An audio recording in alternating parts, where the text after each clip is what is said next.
बिस्मिल्लाहिर्रहमानिर्रहीम। अस्सलाम वालेकुम दोस्तों, हर मुसलमान का ये ईमान है कि कुरान हर बीमारी की शिफा है, क्योंकि खुद अल्लाह ताला कुरान पाक में फरमाता है, जिसका तर्जुमा है, हमने कुरान में जो कुछ उतारा है वो मोमिनों के लिए शिफा और रहमत है, और साथ ही फरमा दिया कि ये जालिमों के लिए रहमत और शिफा नहीं है। अब सवाल ये पैदा होता है कि कुरान पाक हमें फायदा क्यों नहीं देता। इस हवाले से हमारी एक बहुत बड़ी गलती है जिसका इर्तिकाब तकरीबन हर कोई करता है। इसी वजह से कुरान पाक का फायदा नहीं होता। अब आयतुल कुर्सी ले ले, अगर इस आयत को, जो कुरान पाक की सबसे अजमत वाली आयत है, वो इसे गलती के साथ पढ़ेगा तो बेशक लाखों मर्तबा पढ़ ले, ये गलती करेगा तो कोई फायदा नहीं होगा। इस पर आज की वीडियो में तफसील से बात की जाएगी, लिहाजा वीडियो को स्किप मत कीजिएगा और आखिर तक देखिएगा। वीडियो में आगे बढ़ने से पहले आपसे गुजारिश है, अगर आपने हमारे चैनल को सब्सक्राइब नहीं किया तो हमारे चैनल को सब्सक्राइब कर लें और वीडियो को लाइक करते हुए आपकी इस मालूमात के बारे में क्या राय है जरूर बताइएगा।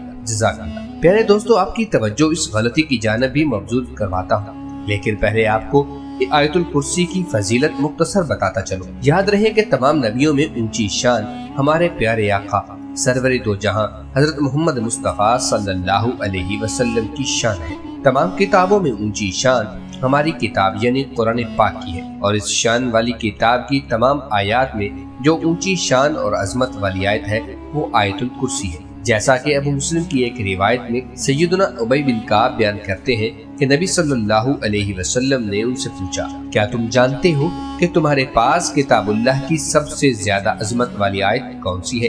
कहते हैं, मैंने जवाब दिया, अल्लाह और उसका रसूल सल्लल्लाहु अलैहि वसल्लम ज्यादा जानते हैं। रसूलुल्लाह सल्लल्लाहु अलैहि वसल्लम ने दोबारा पूछा, ऐ अबू मंजर, क्या तुम जानते हो तुम्हारे पास किताबुल्लाह की सबसे ज्यादा अजमत वाली आयत कौन सी है? मैंने अर्ज किया, अल्लाहु ला इलाहा इल्ला हुवल हय्युल क़य्यूम, यानी आयतुल कुर्सी।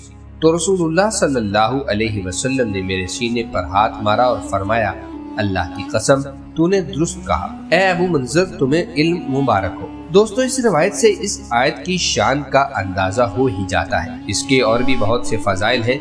रिवायात में आता है कि इस आयत में अल्लाह ताला का इस्म आज़म है, और इस्म आज़म की खुसूसियत ये है कि जब इसके जरिए अल्लाह से दुआ की जाए तो अल्लाह ताला कबूल फरमाता है।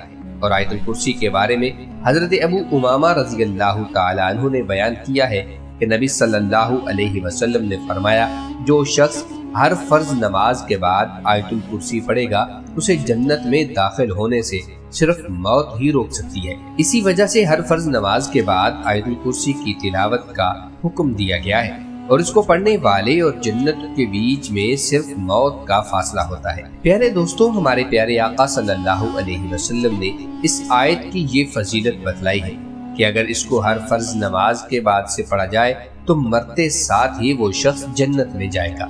लेकिन फजाइल तो तब ही हासिल होंगे जब हम वो गलती नहीं करेंगे जिसका तज़किरा वीडियो के आगाज में हुआ है। तो चलिए आपको बताते हैं कि वो गलती क्या है। प्यारे दोस्तों, गौर से सुन लें कि अक्सर लोग जब आयतुल कुर्सी पढ़ते हैं तो वो बगैर आऊज़ु बिल्लाह और बिस्मिल्लाह के शुरू कर देते हैं। आप आयतुल कुर्सी को अगर लाख बार भी बगैर आऊज़ु बिल्लाह के पढ़ो तो उसका फायदा नहीं होगा। एक बार शुरू में आऊज़ु बिल्लाह पढ़ना और बिस्मिल्लाह पढ़ना लाजमी है, क्योंकि अल्लाह ताला फरमाते हैं, फ़इज़ा क़रअतल क़ुरआन फ़स्तइज़ बिल्लाहि मिनश शैतानिर रजीम, जिसका तर्जुमा है, बस ए रसूल मुकर्रम, जब आप कुरान पढ़ें तो शैतान मरदूद से अल्लाह की पनाह तलब करें। यहाँ अल्लाह ताला का ये हुक्म है कि जब कुरान पढ़ें तो अल्लाह की शैतान मरदूद से पनाह तलब कर लें, यानी आऊज़ु बिल्लाह पढ़ लें। यानी कुरान पाक के अंदर खुद अल्लाह ताला इस बात का हुक्म देता है कि जब तुम कुरान पढ़ने लगो आऊज़ु बिल्लाह पढ़ा करो।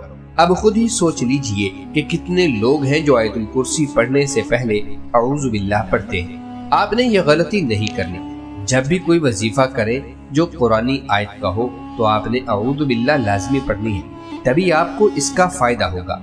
और पहले भी जिक्र किया गया है कि तावुज़ पढ़ना अल्लाह का हुक्म है, और अल्लाह ताला के हुक्म को पूरा न किया जाएगा तो फिर अल्लाह ताला से कैसी उम्मीद की जा सकती है कि अल्लाह ताला हमारी सुनेगा और हम पर रहमत करेगा।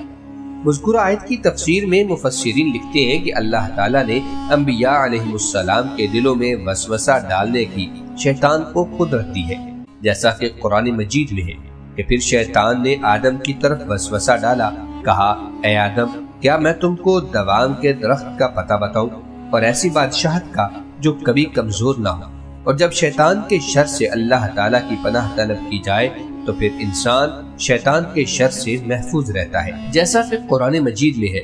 ترجمہ: بے شک جو لوگ اللہ سے ڈرتے ہیں انہیں شیطان کی طرف سے کوئی وسوسہ آتا ہے تو وہ فوراً اللہ کو یاد کرتے ہیں اور اسی وقت ان کی آنکھیں کھل جاتی ہیں۔ اور جب یہ ثابت ہو گیا کہ نبیوں کی طرف بھی شیطان وسوسہ ڈالتا ہے اور اللہ کو یاد کرنے کے سبب وہ وسوسہ زائل ہو جاتا ہے، قرآن پاک کی مذکورہ آیتیں اس بات کا تقاضا کرتی ہیں کہ جب آپ قرآن پڑھیں تو شیطان مردود سے اللہ کی پناہ طلب کریں تاکہ آپ کا قرآن پڑھنا شیطان کی وسوسہ اندازی سے محفوظ اور مامون ہو۔ جب رسول اللہ صلی اللہ علیہ وسلم کو یہ حکم دیا گیا ہے کہ آپ قرآن کریم کی تلاوت سے پہلے اعوذ باللہ من الشیطان الرجیم پڑھیں تو تمام مسلمان اس حکم کے تحت داخل ہیں، تو ہمیں بھی یہ عمل اپنی زندگی میں شامل کرنا ہوگا۔ امید کرتے ہیں کہ آپ کو یہ ویڈیو ضرور پسند آئی ہوگی۔ ویڈیو اچھی لگی ہو ویڈیو کو لائک کرتے ہوئے چینل کو سبسکرائب کر لیجئے۔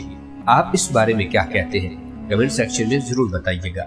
اللہ تعالی ہم سب کا حامی و ناصر ہو، آمین ثم آمین۔